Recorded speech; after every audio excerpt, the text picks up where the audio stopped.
Welcome to the show that looks at truth, fiction, and reality with a smirk. I'm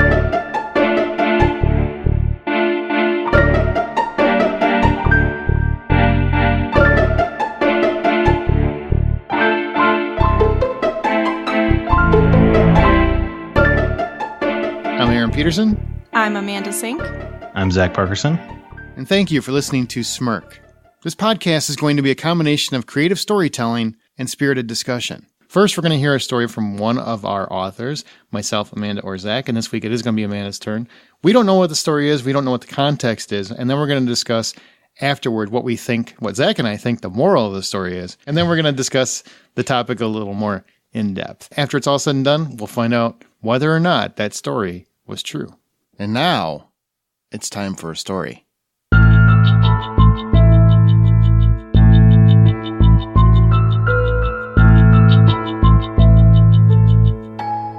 Ashley is a longtime sufferer of panic attacks due to her anxiety for which she is receiving therapy. Her boyfriend Jake has not personally experienced anxiety, but has witnessed Ashley's panic attacks before. They've been together for a while at this point and have endured a lot in that time. After Jake comes home from a night out drinking, Jake and Ashley end up in an argument. Ashley expresses her concern regarding how much Jake has been drinking lately, and that she didn't know where he was or if he was okay. Jake is dismissive and starts yelling at her for even bringing it up and asking questions. Tensions rise, and this emotional upset leads Ashley into a panic attack. As she's been instructed before through therapy, she goes to another room, lays down on the floor, and takes deep breaths to relieve herself. Jake approaches her with comments about how she needs to learn how to handle her emotions better, laughs at her, mocking her crying and panic attack, essentially taunting her. A final tear falls down Ashley's face at the realization of what her life has become. Man. Short story. That's over? Wow, that is short. Is that the ending? It was just a short story to get the discussion going. No, it was a good story, and it was very succinct. It's just a matter of, I was surprised by how it ended. Very dark. Very dark. Now I would like to know what you guys think the moral of the story is, that short, sweet story. Sweet and beautiful, I gotta say. Is the moral that women are too whiny? That would be incorrect. Wrong. Way to kick this podcast off. Boy. Darn. Thought I had it. Try again. Man, it really kind of feels like, in terms of panic attacks, that the worst thing you could do is, when someone has a serious condition, you need to give them positive affirmation, not negative affirmation. Right. Is the moral something about learning about your significant other's issues and responding accordingly? These are both parts of the discussion, but not exactly the main moral I would like to get to. So what's your main moral? My moral of the story is about mental health, our perceptions of it, and how emotional abuse compares with physical and sexual abuse in terms of those perceptions. Say that again, so for the cheap seats, because I'm so not it's that about smart. it's obviously about mental health, right? And it's about how we perceive mental health, how we perceive the stigma around it, and how those perceptions lead to a differing level of perceived severity from types of mental illnesses. If you put it into just one moral, what would it be of all that? Just the perception of mental health? Perception of mental health. That's a pretty bold one. It is. You're very deep. Amanda's going for a deep episode right off the bat.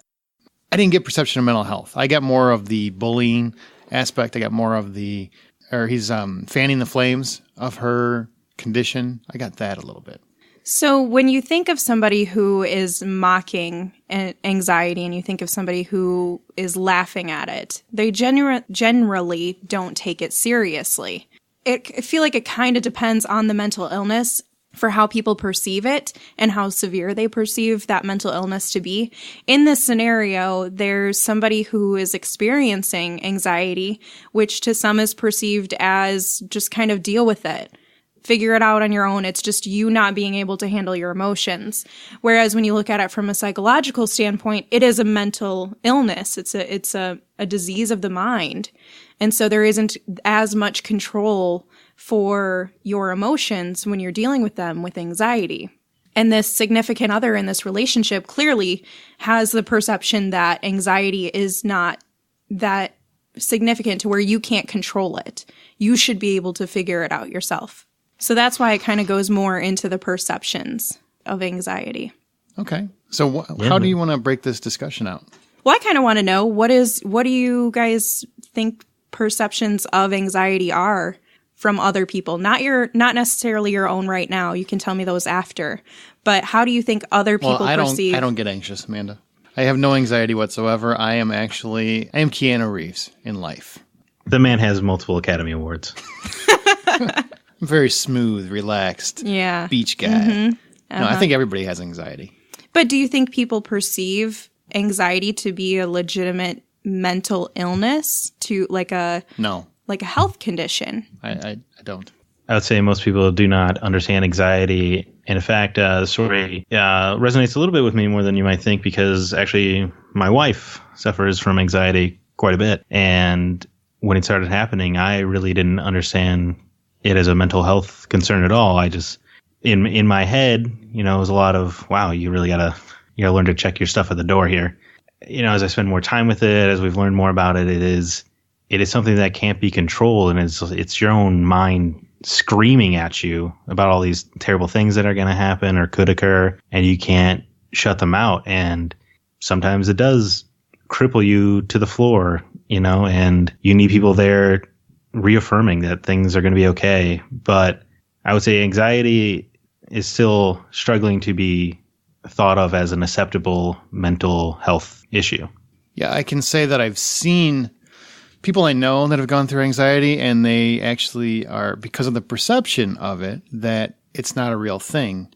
They don't actually believe they should get medication or seek therapy or get help in any way, shape, or form, because there's a perception and a stigma of that kind of mental health, where people believe that, well, if you do that, you're weak.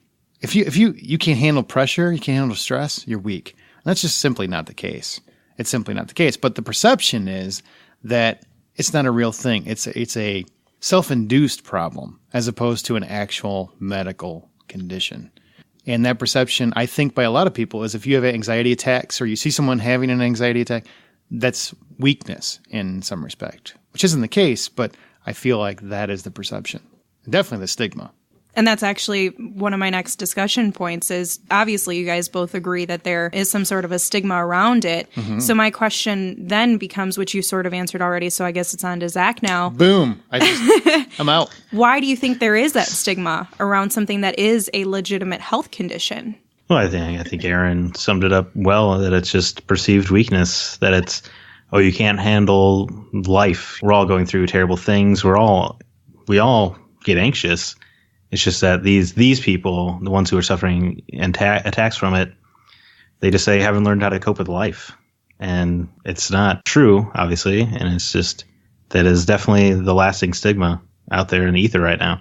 Well, what do you think, Amanda? I mean, it's your story. So obviously this came to you from a certain place. So how do you feel about it? Well, there's absolutely a stigma around every bit of mental health, and especially things like anxiety and depression.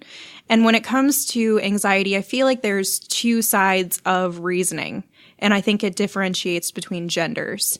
I think for men, it's mostly perceived as a weakness if they experience those emotions, because men shouldn't, in society's standards, they shouldn't be experiencing emotions. You should be masculine enough to handle your own emotions and not outwardly deal with them. And I think for women, it's perceived negatively because it's seen as baggage for women, I feel like. BBC, right? That's how people perceive it. Yeah, just you're dramatic. You have too much baggage. You're damaged goods. For women in particular, and for men in particular, just that they're weak and that they can't manage their emotions. And I feel like it kind of blends over a little bit for each gender, but I feel like there are more specifics when it comes to those reasonings between the genders. And I think it really just comes down to societal standards and how they believe people should be dealing with emotions, or if emotions shouldn't exist. In a lot of minds, people don't think that men should feel anything or outwardly express that. They should just bottle it up and deal with it within themselves. And women are the ones who are overly dramatic and always expressing their emotions, and it's so terrible. I mean, there's some truth to that. There's some truth to every story. There is some my joke got yelled at. Come on. It is one of those things where I think a lot of it is because of, well, obviously it's upbringing, it's how you were raised, the conditioning in your home. I think especially it has to do with age brackets. Younger people, millennials, I hate that term, but millennials, younger people that are having fun and have electronics, that younger group, I think, is more open to it. I think that every generation has gotten a little bit better. But I mean, you go back to like our grandparents or great-grandparents' generation where you weren't allowed to be anything but a man. You better be out there. You better chop some wood. You better fix some cars. You can't do anything except be a man. And the woman, well, you can't do anything except dishes and raise kids and all that stuff. That was the great-grandparents' Don't forget generation. sandwiches and dinner. Well, everybody needs a sandwich. Yeah, I'm hungry. I've been chopping wood and been fixing cars. I'm hungry. Been on the roof all day. You get to the next generation. Every generation has gotten a little bit better, a little bit more open, a little bit more accepting. Progressive, yeah. And mental health, I think, is one of the last bastions of acceptance. It's one of those things where you don't really hear many people getting on a soapbox about it, but more people should, because most of us have something.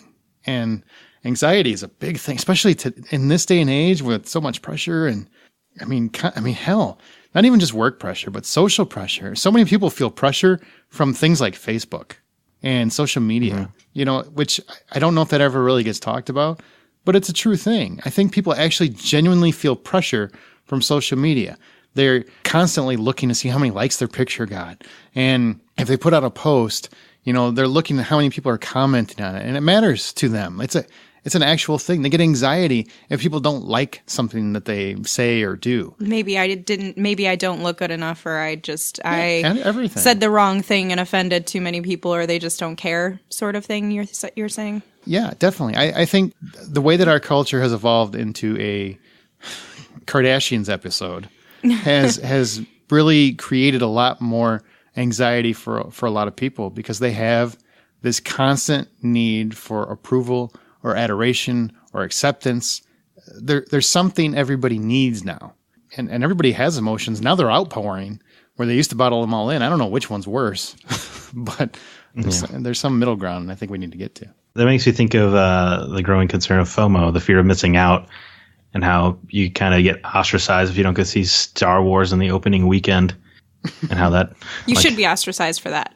Go see Star Wars. Opening. See what I'm saying? Way to feed that. Opening night. Come on. Way to feed that devil. You're part of the problem, Amanda. I'm glad you wrote the story so we knew more about you. Look, I'm just saying, don't miss Star Wars. You're talking about the perception of mental health and how it's not a big deal.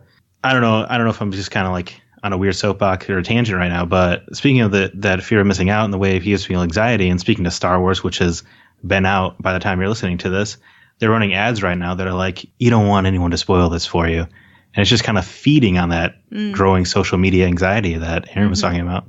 In entertainment, you have to see something before to avoid seeing the spoilers online. And so there's, I guess, some anxiety, too, of I got to make sure I see this show before I get on social media. But social media has my family and I like to check on them or whatever else. Well, there's anxiety about watching TV now. Yeah. I mean, I mean, like, if I don't see Walking Dead before everybody else, oh my God, or Game of Thrones, oh my God, I got to see it. I don't want to be spoiled. Yeah. I mean, there's all of these weird anxieties that our parents and grandparents, they never had any of that, because all they did was sit around chopping wood, reading books. That's it. Well, and as fixing cars. Fixing a lot of cars. A lot of cars, yeah. As culture evolves, you're going to have different things to create those anxieties. So although they might not have been experiencing anything that we're experiencing, they probably experienced anxieties that we'll never experience. I mean, like even war, like severe racial inequality. So yeah, I mean that also. I mean, when you were required to list yourself to go into war, it's called a draft. Yes, kids. we don't have that anymore. Obviously, you're not required to do so. But I, as a younger, let's not get too ahead of ourselves. The way things are going, it's very possible it could come back. you never know. But I couldn't imagine having to be, as a man, I couldn't imagine being required to put my life on the line and deal with everything that comes along with war. That would create a lot of anxiety within me, just every day worrying if my name's going to come up in the draft, like the Hunger Games. Which leads me back to my original point that women are whiny. Hey! That's Zach at smirkpodcast.com. So my final discussion piece that I'm curious of, and this has kind of been something I've been working on for a while, do you think that women, in particular women, see this sort of emotional abuse as severe as they would sexual or physical abuse? Oh, wow. Thanks for throwing that question to two guys. I know, but I'm curious what your thoughts are on that. I'm going to let Zach go first. So he can offend everyone first? Yep. No, I don't think they see it quite the same way, but I think that the media, our television, our movies, our stories tend to focus on either the physical or the sexual abuse. So they're more aware of that and taught to fear more, I feel like. Even was it an HBO show, Pretty Little Lies or whatever? Big Little Lies, yeah. Big Little Lies really seemed to lean in on the physical and the sexual abuse more than the emotional, I would say. And I think that's true of most storytelling. So I think that plays into our perceptions of things.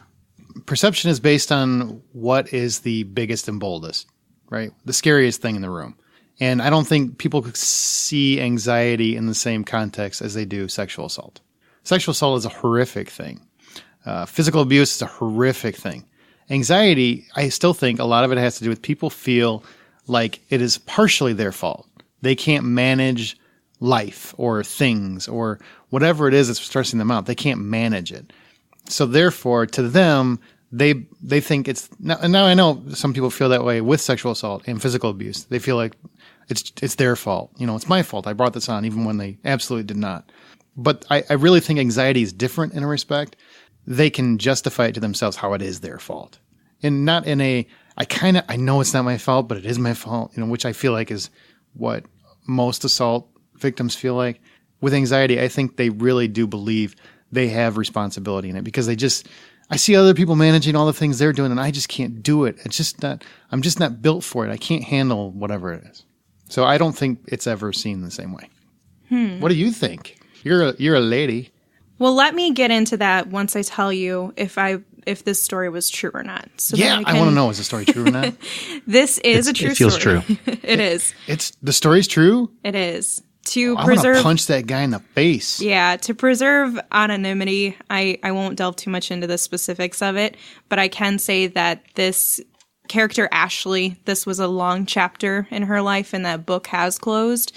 So she's moved on and, it was some years that she was dealing with that situation. But the reason I brought this story into it is because I actually incorporated it into a psychology research study that I conducted recently. And I basically gave 8 scenarios on a questionnaire that were approved through an IRB to be given to participants. Whoa. What's an IRB? I'm not smart. It's a review board. Okay. Yeah, so they just have to What does the I stand for? I understand the RB now. We don't need to know. You don't need to know. I need to know. So learning endeavor. Institutional Review Board is what it stands for. Jeez. Wow. Why don't you just call it la-di-da? I don't know why it was a secret. So when I basically gave 8 different scenarios, some of them included no abuse in the scenario at all. Some of them included financial, emotional, physical, and sexual. They were given and they were randomized the order, so not every person had the same order of scenarios on their questionnaire. And it was women participants only. And they took these questionnaires, then they would rate on a Likert scale of 0 to 10 what they thought that the level of abuse was in each scenario. Oh, wow. And so for this scenario in particular, and I did moderate it a little bit more on the questionnaire, but I wanted to expand a tiny bit more through us. But what I found was women tend to recognize when there is and isn't abuse, because in the non-abusive scenarios, the mean was about 1 or 0.2 to 1.46. That was their average rating on a scale of 0 to 10. So they're obviously not finding much abuse in those scenarios that aren't abusive. Mm-hmm. Guy forgets to take out his trash 2 times in a row, apologizes to his girlfriend. Not super abusive. So that is good to know. Well, she should take out the trash. He had agreed to it. Oh, she was cleaning the entire house. He went out to have drinks with his friends, forgot. She said, hey, will you make sure you do it tonight when you get home? He forgot again, did it in the morning. I like this guy. He makes sense to me. This guy sounds like a hero. So does he have a cape? I don't think he does. In terms of the physical and sexual scenarios, those were rated at about 9.3 to a 9.49. That was the average for those types of scenarios out of a 10. So most people didn't deviate from that. They recognized when there isn't abuse, and they recognized for sexual and physical, this is very abusive. But when it came to the emotional and verbal abuse, it was closer to a 7.49. And that was the average for that. And it deviated a lot more too. So some people rated it much lower, some rated it much higher. And I just found it interesting that although they're able to recognize, women are able to, and this is in a college setting, they're able to recognize when there is or isn't abuse, which means they're understanding that there's not abuse in some scenarios. They're just not rating the severity of emotional to the same extent that they are physical and sexual. And the emotional scenarios were still, I mean, they had profanity in them. They had very controversial tones to them, you know, in the things that the characters were saying. And it was always, I kept every scenario the same, where it was the female was the significant other, their significant other was the male aggressor. Mm-hmm. So that way it didn't deviate for gender roles. So there was, you know, those sorts of things. But that's kind of why I wanted to bring it in, because I just finished doing all of my statistical analysis for it. And it just really kind of concerned me and how people perceive anxiety in particular, because the scenario was fluctuated all over the place in terms of how people rated it. And so I was just kind of curious, and I hope to hear from listeners what they think of this too. Wow. That was deep. Very deep. Wasn't it deep, Zach? I don't think it was deep. Oh. What just happened? What? All I heard is, oh. All I heard was, oh. But before we go, Amanda, you got to tell us, what's the title of your story? Perceptions of Mental Health. Yeah, that would have been a giveaway. Yeah, Yep. we nailed it. We nailed the moral, though. Yeah, there you go.